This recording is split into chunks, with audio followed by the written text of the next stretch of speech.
صلاۃ سے سلام پھیرنے کے بعد کے اذکار میں سے ایک ذکر معوذتین کی تلاوت بھی ہے۔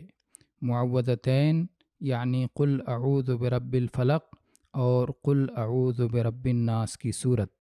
اس کی دلیل عقبہ بن عامر رضی اللہ عنہ کی حدیث ہے، امرنی رسول اللہ صلی اللہ علیہ وسلم ان اقرأ بالمعوذات دبر کل صلاح۔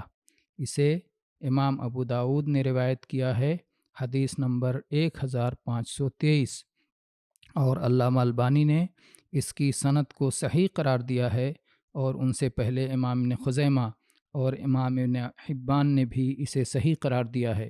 دیکھیے صحیح ابی داود جلد نمبر 5 صفحہ نمبر 254۔ عقبہ رضی اللہ عنہ فرماتے ہیں کہ اللہ کے رسول صلی اللہ علیہ وآلہ وسلم نے مجھے حکم دیا تھا کہ ہر صلاۃ کے بعد معوذات پڑھا کروں۔